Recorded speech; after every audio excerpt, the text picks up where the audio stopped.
Hey guys, welcome back to Stories Beyond Borders. Over the last few episodes, we follow my family's journey from life in Cuba to the decision to leave to starting over in the United States. But this episode is different. This isn't just about the past. It's about how they see everything now, how their experiences shaped who they become, what they think about Cuba today, and what it means to look back after everything they've been through. This is where their story comes full circle.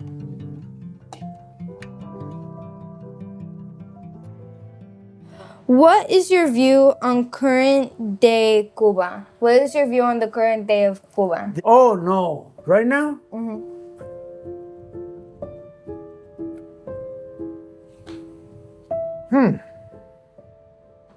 I don't even can say. I pray every day for them. They can survive, maybe. But I can't explain. I don't have word to say. It's infernos, is the, I don't know, it's, you can imagine, it's too hard. 67 years in a day, and the same thing.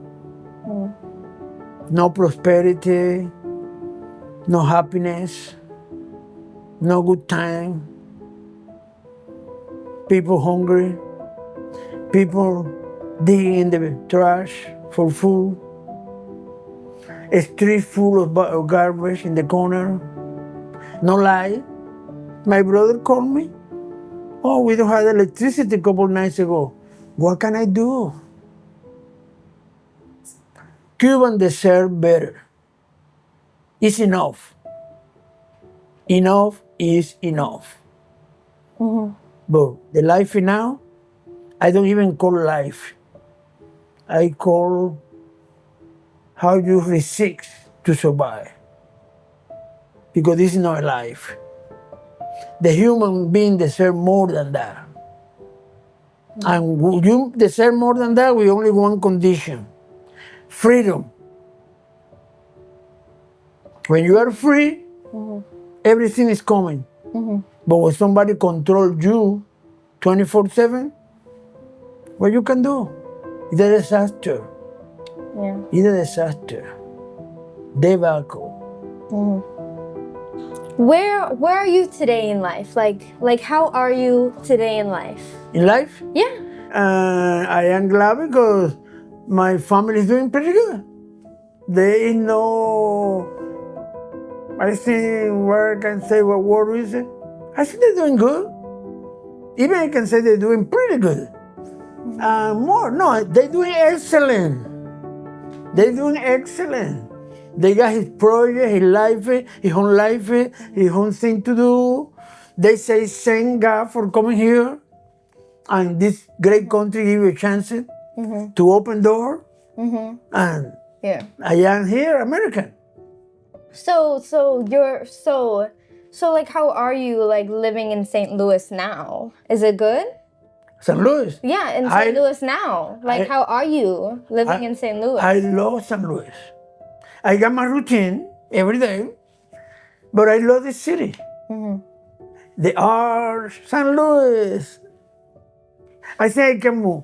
I have to be here because everything I have is here. I got my wife here. I visit now and then. Talk to her. They come here and share time. Louis there, a couple minutes. Well, 45. And we share time together. Well, what more you can say? No, you got almost everything you need. I don't need money. I don't need clothes. I don't need shoes. I don't need food. I am maybe a little happy. I got friends. I got friends in the gym. I got friends, neighbors, friends. I breathe freely. I thinking, well, I got meditation. Sometimes, and anytime in the morning, I say, hey, start over. Again, one more day. I am here. What are you most proud of now? I can say of my family because I feel great what I did, even because they're doing good. If they're doing good, I am good. I feel good. This is the time I say, I don't need you call me every day, but I need to know how you doing. Because if you need help, I am here. Yeah. Anytime, no matter what. I am able to help. But most proud thing, because they doing what I was expecting to do it. Yeah. You know? It's like, you make a movie or something. Oh, this is what I expect to see in the movie. I see the real movie of my life, of my generation, because it's a generation to come. Like you. We are part of this big picture, right? Yeah. Uh-huh. As a refugee, how do you think you have contributed to the U.S.? Maybe I want to think it to do more, because I was thinking I went to the lab, I made some research, maybe I contribute to the society in more different way, but I still feel good what I did in school. I want to my knowledge, give it to other people and keep going. Maybe I want to do more, but I tell you later that sometimes situation where I take to teach chemistry, to biology, to even history. I know something about history, Spanish, to the generation to come. Because what can I do with know many things and take it with me? No. Give it to everyone. Yeah. And inspire people, Yeah.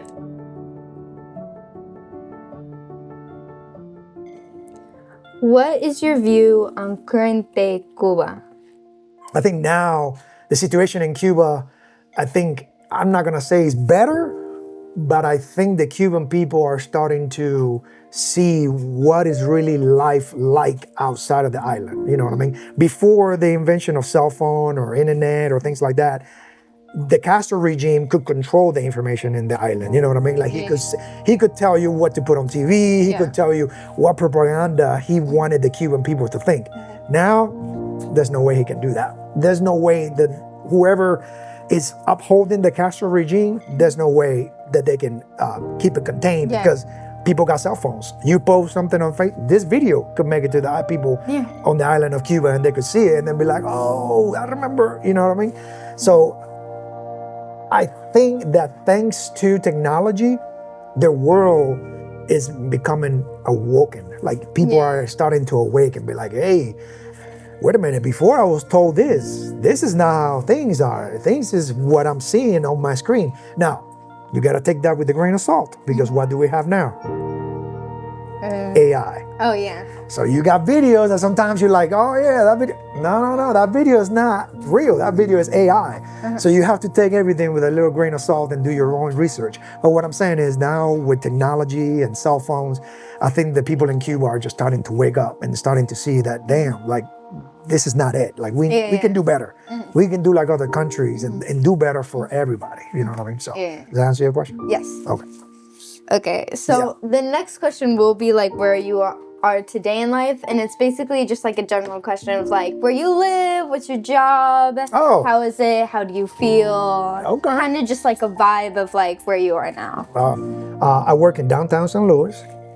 I work for the Department of Justice, and I've been doing that job now for going on 9 years.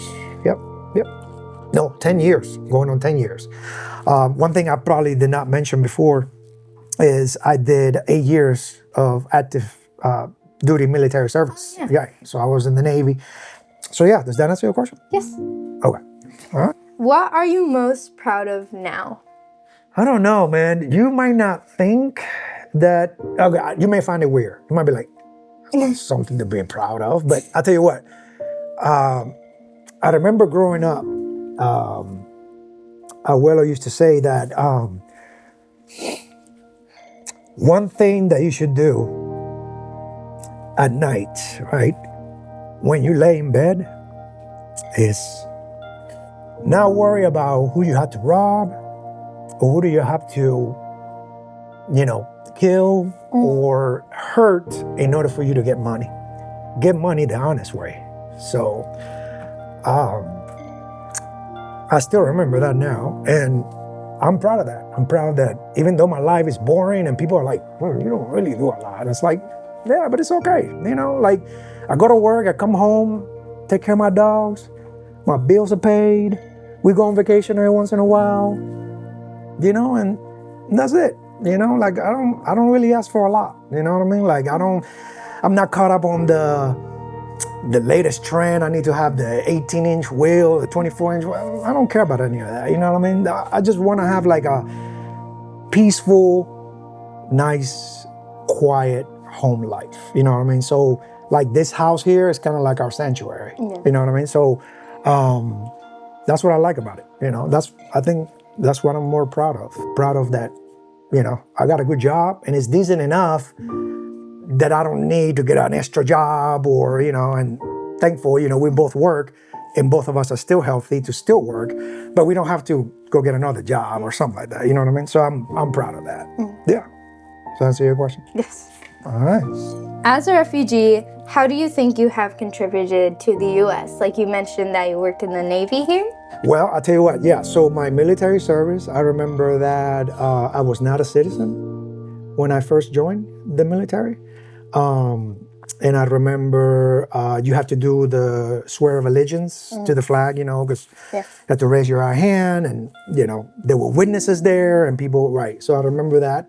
And I remember that I was not a citizen and I still took the pledge and I still served this country for 8 years. Yeah. Honorably, you know what I mean? Never got into trouble or anything like that. I did travel and did some things. But yeah, I was not a citizen. And I do remember then when I became a citizen, and I will never forget it, we were all in the courtroom. The courtroom is packed. I mean, you got families from everywhere. Oh my God, there's people from everywhere. And the cool thing about it is a lot of the families, they wear traditional wear. Yeah. Like from whatever country they're from, they wear that to the ceremony. But I decided to wear my Navy uniform, my Navy dress uniform. Yeah. So I wore that. And I remember it was not only me, it was like another Navy and a Coast Guard, an Army and Air Force. And the judge that was doing the swearing, she got us all up.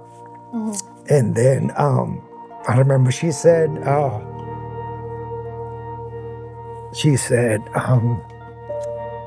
take a look around, because these are the people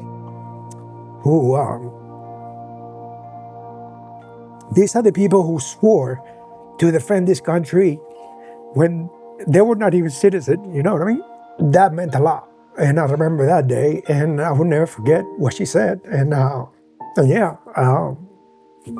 contributed to the defense of this country. And I did it for 8 years. And even now, with the DOJ, I'm still working for the government, regardless whether it's Trump or Biden or Barack Obama or Bush or whoever, I'm still very proud to serve this country, and I tell people all the time that, yeah, I may have been, I was born in Cuba and my heritage is Cuban, but I'm an American at heart, and I serve with some great people that I'm still friends with on Facebook. But yeah, contributing to this country as a non-citizen and now as a citizen is still contributing to this country. Does that answer your question?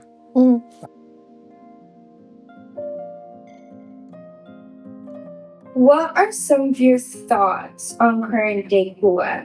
How would you feel if you went back? Good question.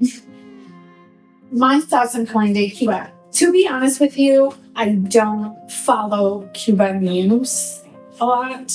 I tend to, distance myself from that. Nothing that I've seen since leaving has been good for the people of Cuba. Nothing good seems to be happening since we left. If I see the news, but you can't do, like, there's nothing you can, you're seeing the decay of a culture and of a country that you can't do anything to make better, right? So it's kind of hard to see news that then, like, ultimately there's nothing you can do. One of the things, and I know this is not part of your question, but one of the things that I admire of Cuba, I wouldn't even say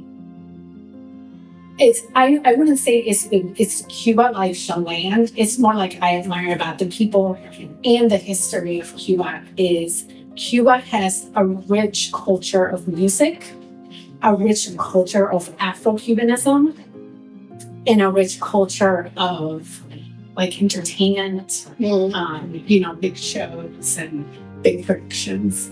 But I do miss the culture that brings, right? Like in Cuba, know your neighbors. If you want a cafecito, which is an espresso, or if you want, a little bit of sugar because you ran out of sugar, you go down and make un cafecito con azúcar, right? So, and then everybody knows each other, and then everybody's dancing to salsa, or guaguancó, or mambo, or whatever, and it's just part of everyday life. So that you don't get so much, I think, in the US. But I think it continues, right? It's still there. Cuba is known for that, right? It's known for the culture that they bring to the Caribbean. So that part I miss, and I wish I had more. And sometimes I feel distance from it just because I also grew up in St. Louis. I did not grow up in Miami. And you don't have as much of that there versus Miami. You have more of a Cuban influence. I hope it gets better for everybody. I don't think people should live the way the Cuban people live. You definitely are shackled to the government. And people should have freedom to be or reach whatever they want in life, right? And all thanks to my dad, because he did the work to get us out, but also for the opportunities that the US gave me. So, and the Cuban people, unfortunately, didn't have it. So. Where are you today in life, and how has being an immigrant influenced that outcome? I think how being an immigrant impacted my life. I would say, like, when you're an immigrant, you see the struggles. Like my mom she had a master's and she was cleaning schools, right? My dad achieved many things in his profession and was cleaning a assisted living facility. So I think like you see what it's like to struggles.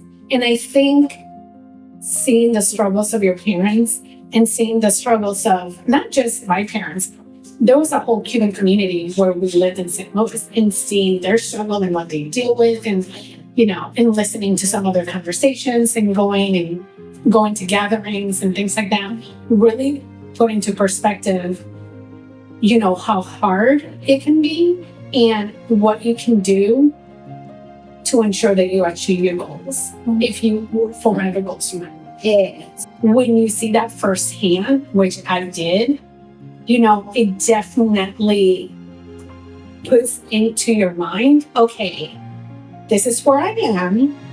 I want to get here. Okay, what do I need to do to get from here to here?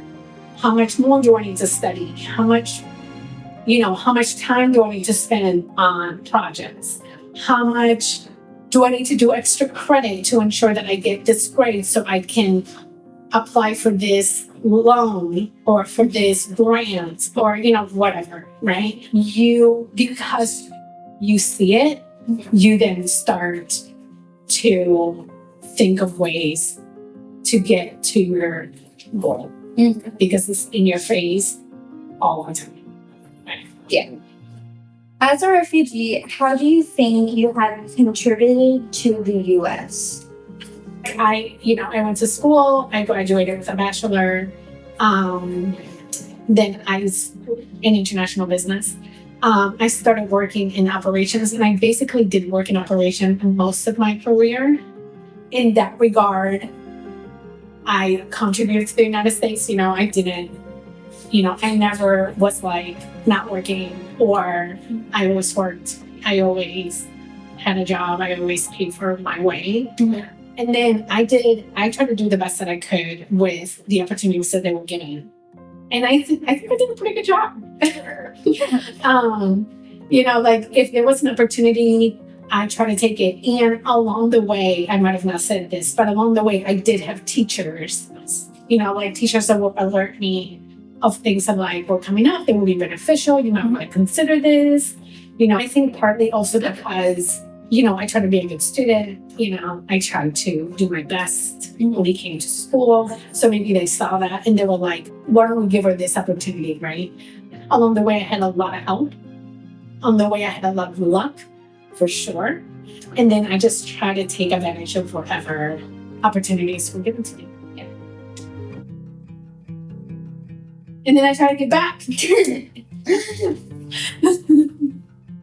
Hearing them reflect on everything really shows how far they've come.